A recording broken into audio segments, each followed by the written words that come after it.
What's up, y'all? Kevin Mazy here to talk sports with you again today, and oh my gosh, it's finally here. It's that time of year. NBA playoffs are starting. Actually, in T-minus about 20 minutes or so, the Warriors and the Spurs are going to kick off, and so excited. It's been a long and arduous season. Lots of crazy storylines going on between the Kawhi and the Spurs. What's going on with Markelle Fultz? Do the Warriors even care at the end of the regular season? Thank God we're finally in the playoffs. All that's kind of past now, and we can move on to the actual games and see who's going to come away with the crown.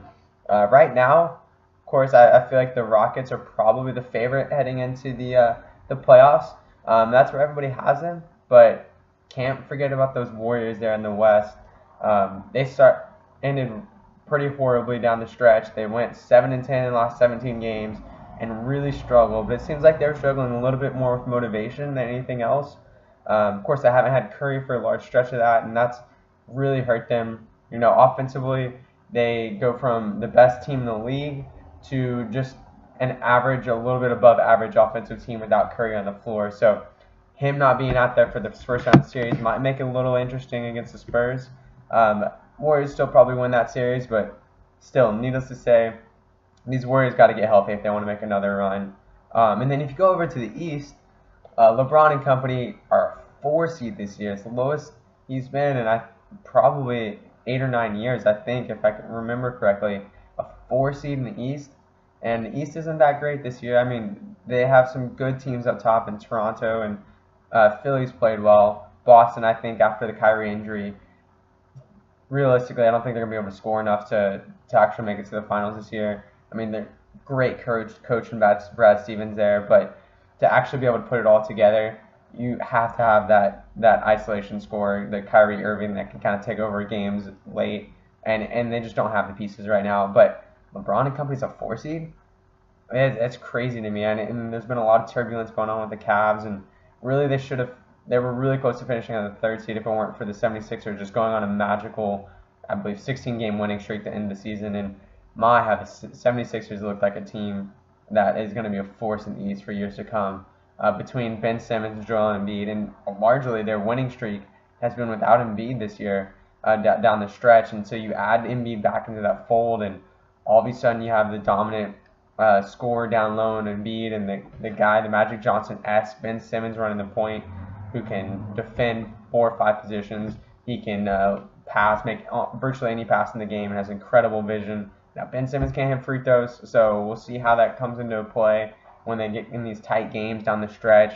Are they going to be able to hit their free throws late? I mean, Embiid's a good free throw shooter, but not necessarily Simmons. Like, I'm going to take him off the floor. It'll be interesting to see what happens there, whether he can crunch down and actually make some free throws late.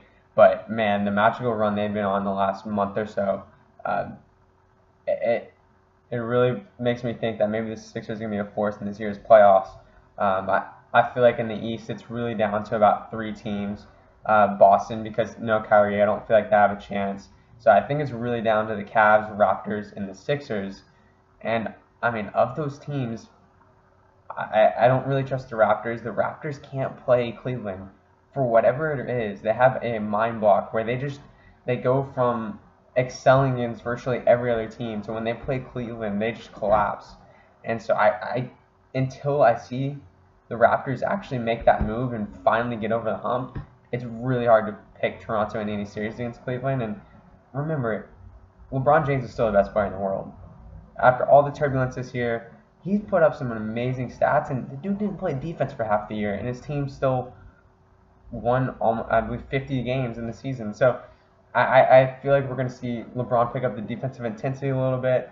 They finally have everyone healthy back. Kevin Love's back, LeBron.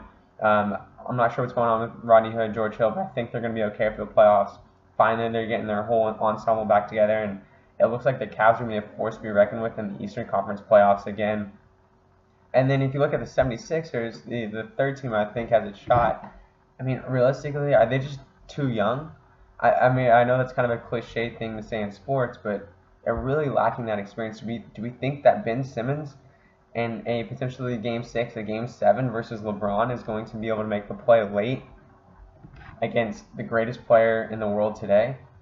I mean, I don't know. This dude's a rookie. He's been in the league 2 years, if you include his season he sat out last year. does he have the experience to make those plays late? And I think, at least for this year, I think the answer is no. I feel like LeBron is still the best player in the world, and the impact he has on a game and the way he has shown he can take over games late is going to lead to, even if the Sixers and the Cavs meet in the Eastern Conference Finals, I think you got to take the Cavs in that scenario just because LeBron has been so great. And honestly, I think this is probably the greatest iteration, or at least regular season LeBron that we've seen since his days in Miami. I mean, he put this team on his back throughout this year and really carried them to 50 wins. You know, they had issues going on around the entire team, and LeBron plugged away, averaged, I think, 27, 9, and 9. His best numbers in years. He's shooting over 50% from the field, almost 40% from three.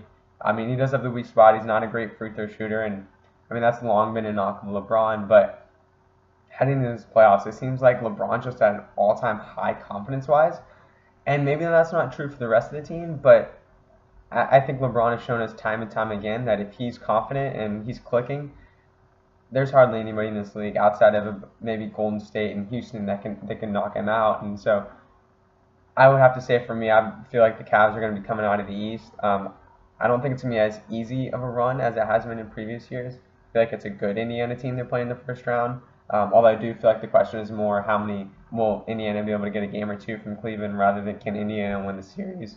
I just don't think they have the talent to match up with Cleveland. And once Cleveland goes into playoff mode, it's going to be a little bit different. And so I don't feel like there's going to be a whole lot of it's going to be super competitive in the first round there. But then you move to the second round, and you potentially have to play Toronto, who's, while they haven't been able to play the Cleveland well in the past 3-4 years, I mean, still, remember 2 years ago, they took the Cleveland to a competitive 6-game series. And this is a better Toronto team than then, and the Cleveland's going to have to play in the second round.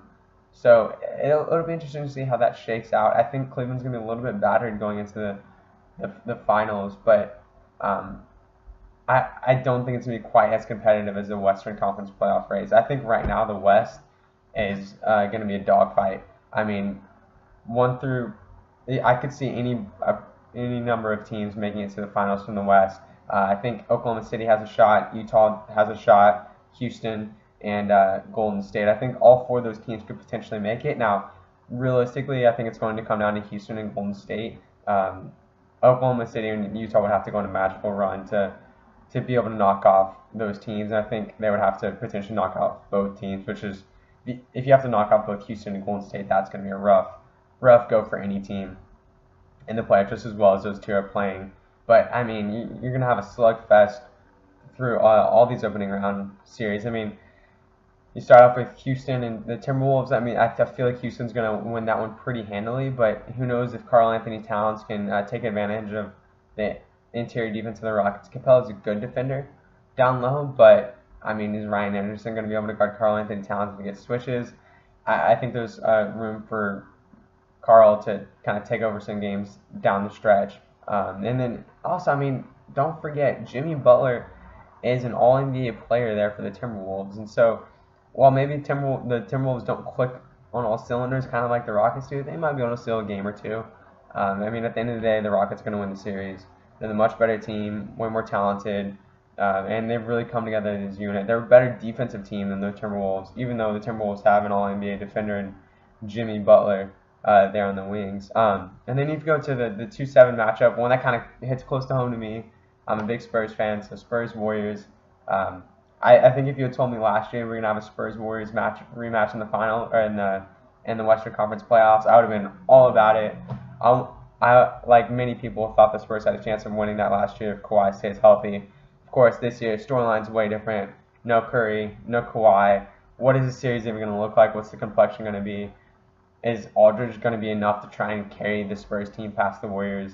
I mean, realistically, the talent disparity right now between the Warriors and the Spurs is just ridiculous. I mean, you saw, even without Curry, the Warriors have 3 All-Stars, Durant, Thompson, and Draymond Green, and Andre Iguodala always picks up his game going into the playoffs.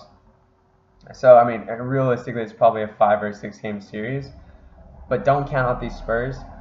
They've been one of the best defensive teams in the league, And at home, they're 30. I think they have over 30 wins during the regular season. I believe they have the second best home record of any team in the league, or close to that. And they struggle to win on the road. So I think the chances of the Spurs winning this series are very low, just because they've struggled so mightily on the road. But they could win a couple games at home. I'm not going to put it past them. Obviously, I'd like to see it happen. I feel like Aldridge will take over a game or two in this series. I do feel like he's going to be mitigated a little bit and slowed down by the Warriors, because I feel like the Warriors are going to send double team after double team to him. And it's really going to be dependent on those other guys around him to try and make plays. Can Patty Mills drop in 20 in a game? Can DeJounte come out of nowhere and drop 15 on the Warriors? They have to have those ancillary pieces, have big scoring games. I think the biggest key for the Spurs is, what is Rudy Gay going to do? How much is he going to play?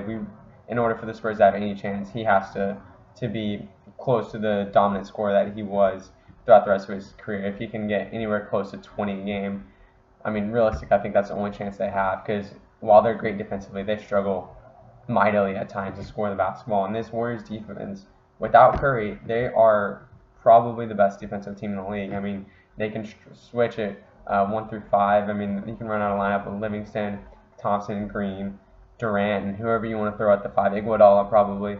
And they can switch everything, and they hound you defensively. And I feel like the Spurs struggle to score already, and going against a defense that good is going to be a nightmare for them. So, I mean, we'll see what happens. I'm obviously rooting for the Spurs, but I'm realistic. I think the Warriors are going to get out of this one probably 5 or 6, and barring any unforeseen injuries or just LaMarcus Aldridge going off, that's probably what's going to happen there. And then moving on, the Trailblazers and Pelicans would be an interesting series. I think it'll be a very competitive series. I don't think it's going to matter a whole lot in the long run, because I don't see either team making it out of the next round.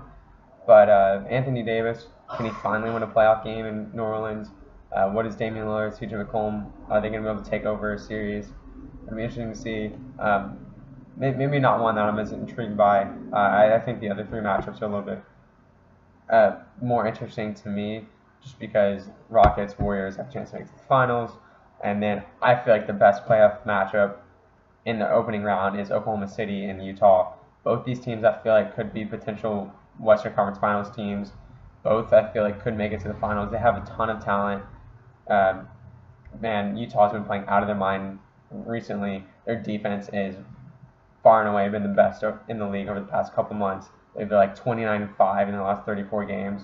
They have really come on late, and so that's going to be interesting to see if they can continue that against an Oklahoma City team with far more star power than them. Carmelo Anthony, Paul George, Russell Westbrook, Steven Adams. That's a dynamic force in there. But can they finally come together and put it together? They really underwhelmed throughout the regular season, and so they're going to have to start clicking if they're going to want to be able to make a run this year, which I think they can. And honestly, I think whoever wins this series has a very good shot against the Rockets in the next round. I mean, the Rockets probably will end up winning that series, but both these teams, Oklahoma City and Utah, can play defense. They can switch 1 through 5. I know Oklahoma City's defense has tailed off a little bit since Roberson went out, but if they can get Corey Brew back healthy, they're a dynamic defensive unit, even with Carmelo Anthony on the floor. And the Jazz have been ridiculous all year defensively. And so I think the key to the Rockets is you just got to defend them. I think the Spurs showed you the blueprint last year. Granted, they didn't have Chris Paul last year, or the Rockets didn't, but you give up the mid-range jumpers and you force them off the three-point line and don't let them get layups, and then say, hey, if you beat us in the mid-range, then good game. But I think there is a blueprint out there. It'll be interesting to see if Paul and Harden can finally break out of this playoff funk that they've had throughout their careers and finally get over the hump and make it to the finals. At the end of the day, not to be cliche, but and go with the mainstream media, but I feel like the Rockets and the Warriors are going to be meeting in the Western Finals, and really that's the Western Finals we should see. These are two best teams probably in the league, and a dynamic 7-game series of those two teams would be incredible to watch. I'm not really sure who makes it out. It really depends on Steph Curry's health. If Curry's 100%, the Warriors are going to I feel like we'll win a tough 6-7 game series against the Rockets and they'll make it to the finals again. But if Curry's not 100%, could very easily see the Rockets making it to the finals again, and playing a Cleveland team, and who knows what could happen there. I mean, best player in the world versus potentially the best offense in the league. Some great storylines there. Or do you have Warriors Cavs round 4? That would be incredible. I mean, it's so difficult for a team to make it to the finals 4 years in a row, let alone 2 teams to do it at the same time. I mean, it'd be crazy. I think there's a little bit of fatigue going around the Cavs and the Warriors, but how incredible would it be to see that again? I don't know that the Cavs stand a whole lot of a chance against them, but I mean, you never know in a 7 game series when you have the best player in the world in LeBron James, and maybe the playoffs will be grueling. It'll take too much out of the Warriors and the Rockets before they actually get to the finals. I feel like the Western Conference playoffs are going to be a little bit more of a slugfest. These teams are going to be playing physical basketball, and they're going to go 6-7 games most of the series for both the Rockets and the Warriors, probably from the second round on. And so is that going to take a toll on them? Are they going to be a little bit too tired going into the finals? Remember last year, both Cleveland and Golden State were undefeated going into the finals, and Golden State was so well rested that they just ran over the Cavs. And I feel like anytime if you have the Cavs and the Warriors on equal footing, as opposed on the standpoint of rest, you got to favor the Warriors. But if the Cavs can somehow get through the East in a minimal amount of games that they can, and the Warriors have to play a bit more, then maybe the fatigue will come into a factor, and maybe Curry's injury would come into play.